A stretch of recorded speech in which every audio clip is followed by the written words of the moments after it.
इगतपुरी त्र्यंबकेश्वर मतदारसंघामध्ये चौरंगी लढत होत असली तरी खरी लढत महाविकास आघाडीचे काँग्रेसचे उमेदवार जाधव आणि पाणीवाल्याबाई माजी आमदार निर्मला गावित यांच्यामध्ये असल्याची चर्चा सध्या मतदारसंघात आहे। इगतपुरी त्र्यंबकेश्वर घोटी भागामध्ये निर्मला गावित यांनी प्रचाराला देखील मोठ्या प्रमाणावर आघाडी घेतली असून ही निवडणूक चुरशीची बनली आहे। मतदारसंघामध्ये चौरंगी लढत होईल असं चिन्ह असताना निर्मला गावित यांच्या अपक्ष उमेदवारीने लढत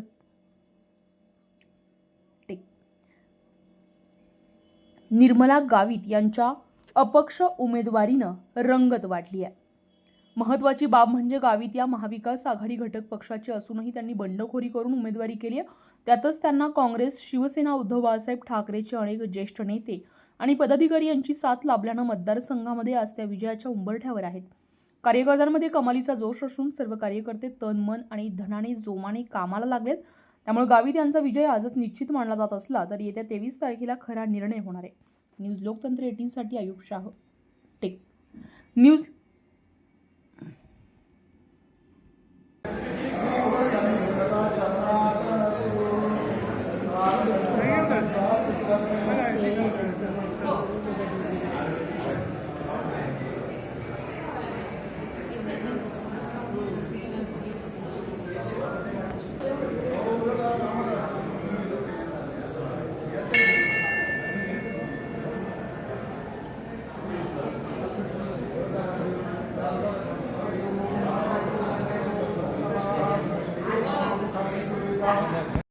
स्टेजवर उपस्थित असलेले सर्व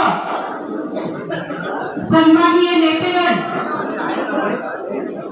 महाविकास आघाडीचे सगळे नेते, घटक पक्षाचे सगळे नेते, उपस्थित सर्व दोन्ही तालुक्यातून आलेले सरपंच, उपसरपंच, सोसायटीचे, विविध सोसायटीचे चेअरमन, आजी माजी चेअरमन, त्याचबरोबर विविध सगळ्यांचं नाव घेतलं तर मला आता बराच वेळ जाईल, पण तरी सुद्धा या व्यासपीठावर विराजमान असलेले कार्यक्रमाचे अध्यक्ष आणि शिवसेनेचे नेते, आमचे बंधू निवृत्ती भाऊ जाधव, त्याचबरोबर ज्यांनी आता आपल्याला मार्गदर्शन केले ते आमचे मार्गदर्शक आदरणीय शिवाजी आप्पा चुंबळे, आपल्या इगतपुरी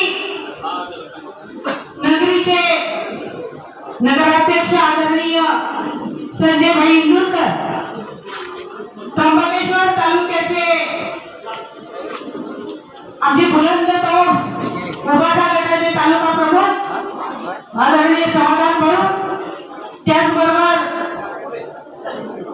उपजिल्हा प्रमुख आदरणीय लांबे साहेब, काँग्रेस पक्षाचे त्र्यंबकेश्वर तालुक्याचे नेमकरांना मोरे आणि ज्यांनी ही निवडणूक मला अपक्ष लढवण्यासाठी भाग पाडलेले आपले भास्करजी गुंजार, उत्तम भोसले आणि आपल्या या इगतपुरी तालुक्याचे शिवसेना गटाचे तालुका प्रमुख भगवान भाऊ आढळे, विठ्ठलजी लंगडे, त्याचबरोबर शिंदे गटाचे उपजिल्हा प्रमुख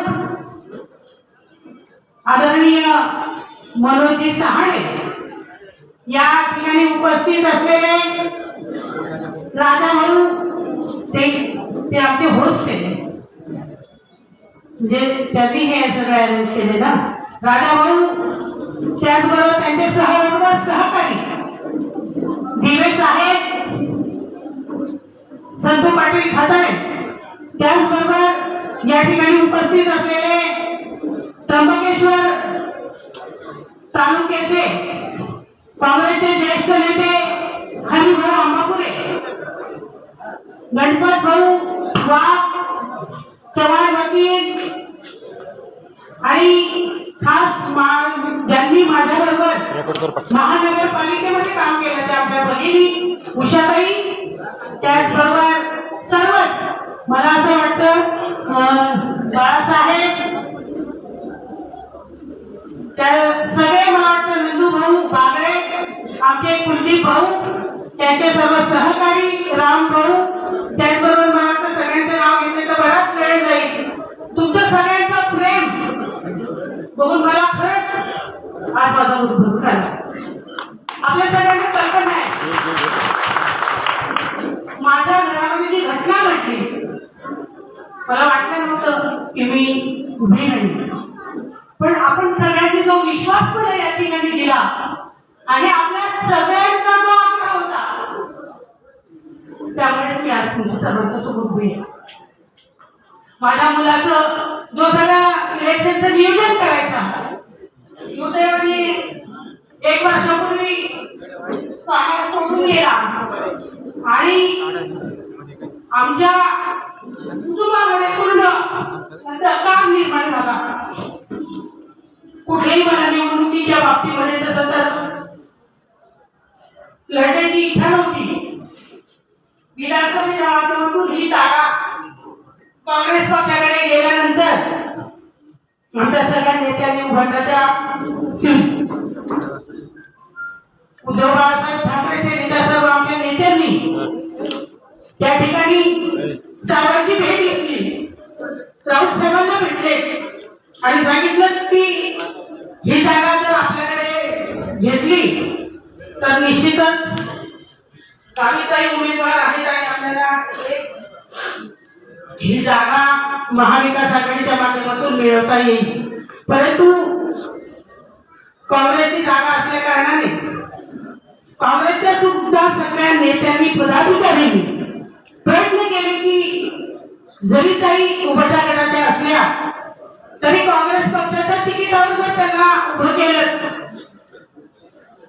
तर निश्चितपणाने आमची कोणाची अडचण राहणार नाही. सातत्याने 2 महिन्यापासून ही सगळी मंडळी प्रयत्न करत होती, परंतु ज्या दिवशी तिकीट जाहीर झालं त्यावेळेस मात्र सगळ्यांचा उद्रेक आपल्याला तालुक्यातून बघायला मिळाला आणि मग मला सगळ्यांनी सांगितलं की ताई आपल्याला सगळे माझ्याकडे आले महाविकास आघाडीचे नेते आणि त्यांनी सांगितलं की ताई आपण अजूनही वाट बघू की आपल्याला कुठून तरी नक्कीच दखल घेतली जाईल आणि कदाचित महाविकास आघाडीचं तिकीट आपल्याला परत मिळेल. फॉर्म भरताना म्हणून आम्ही फॉर्म भरले, एक उभाटा गटाचा भरला, एक काँग्रेस पक्षाचा भरला आणि एक अपक्ष भरल्या. अपेक्षा होती की काहीतरी होईल आणि तालुक्याच्या जनतेचा आवाज आणि नेत्यांनी केलेला आग्रह कुठेतरी श्रेष्ठी याची दखल घेऊन तिकीट मला मिळेल. परंतु दुर्दैवाने त्या अपेक्षा काही आमच्या पूर्ण झाल्या नाही आणि म्हणून वाट बघत होतो की त्या दिवशी माघार आहे तोपर्यंत तरी काहीतरी निर्णय होईल. परंतु असा कुठलाही आदेश किंवा मला माहिती वरून मिळाली नाही आणि म्हणून मी माघारी घ्यायला जाणार होते. आमचा बऱ्याच वेळा सगळ्या नेत्या मंडळींची चर्चा झाली. सगळ्यांचं हेच म्हणणं होतं की कदाचित आपल्याला अजूनही श्रेष्ठी दखल घेतील आणि आपल्याला तिकीट कदाचित सांगतील किंवा पाठिंबा देतील म्हणून. माघारीच्या दिवशी मग आम्ही विचार केला सगळ्यांनी की आपण लढणं कितपत योग्य आहे. जरी जनता आपल्या बरोबर आहे परंतु शेवटपर्यंत ही सगळी मंडळी राहिली तरच आपण ही निवडणूक जिंकू शकतो. आणि मग मला काही त्र्यंबक मधल्या काही आमच्या इगतपुरीच्या लोकांनी त्र्यंबकच्या आमच्या लोकांनी फोन करून सांगितलं की ताई माघार घ्यायची नाही, आम्ही तुमच्या सोबत आहोत. मला तर आमच्या युवक काँग्रेसच्या काही कार्यकर्त्यांनी दमच दिला, जर का तुम्ही माघार घेतली तर तुमच्या घरासमोर आम्ही सामूहिक आत्महत्या करू. मी अगदी भाऊ झाली की अरे हे असं काय होणार आहे. परंतु जर या जनतेच्या भावना आहेत, या लोकांच्या भावना आहेत, लोकांचं जे प्रेम आहे की एक विश्वास आहे माझ्यावर की ताई या तालुक्याला न्याय देऊ शकतील आणि म्हणून जनतेच्या आग्रहास्तव सगळ्यांच्या आग्रहास्तव ही उमेदवारी आम्ही कायम केली. मी माझ्या सर्व नेत्यांचं या ठिकाणी स्टेजवर असलेल्या सगळ्या नेत्यांचं अज्ञात जे व्यक्ती त्यांचं सगळ्यांचं मनापासून आभार मानते की तुम्ही जी मला शक्ती दिली. मी खरोखर नतमस्तक तुमच्या सर्वांच्या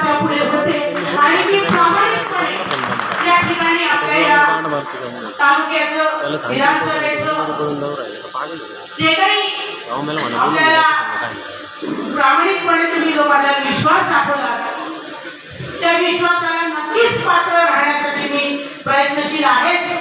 मोठ्या प्रमाणात या ठिकाणी पत्रकार बंधू सुद्धा उपस्थित झाले. बराच वेळ झालेला आहे. आम्हालाही सगळ्यांना कल्पना आहे की आपण 11 वाजेपासून आला, आपल्याला सगळ्यांनाच भूका लागल्या आहेत. परंतु आजच्या दिवस थोडस आपण जर गळ काढली, कारण छोटी पोट आहे, सगळ्यांना भुकायला लागलेलंच आहे. फक्त मी जास्त वेळ घेणार नाही. आपल्याला एवढंच एक सांगेल की आजकाल खूप मोठ्या प्रमाणात म्हणजे व्हिडिओ आपण पाहिले असतील सन्माननीय आमदारांचा इथं की मी या नेत्याचा शिपाई आहे, पण मला जनतेचा शिपाई व्हायचं. सारखं मतदारांना या ठिकाणी सांगितलं जातं, बऱ्याचशा भूलतापा दिल्या जातात. आता मी कुठेतरी व्हॉट्सअपवर एक बघत होती की गेल्या 15 वर्षामध्ये काहीच विकास झाला नाही. मग तुम्ही ज्या सभा मंडपात बसून आज प्रचार करत आहेत त्याच्यावरचं नाव वाचा, ते तुम्हाला कळेल की विकास कोणी केला.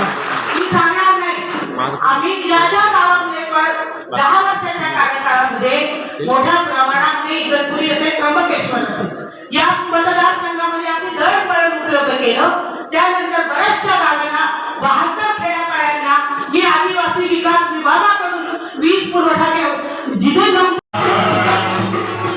मतदान हे श्रेष्ठ दान आहे आणि म्हणून विकासाचा वारा व्हायला पाहिजे. त्याकरता काय झाले माहितीये का? अरे बोल बोल नाव यावं, कोणाचं नाव बोलावलं? ह्या तालुक्याचं नाव बोलावलं, त्या मतदाराचं नाव बोलावलं. बोला दुनिया खाल्या बोलविल नाव यानं आता वाढू. अरे बोल बोल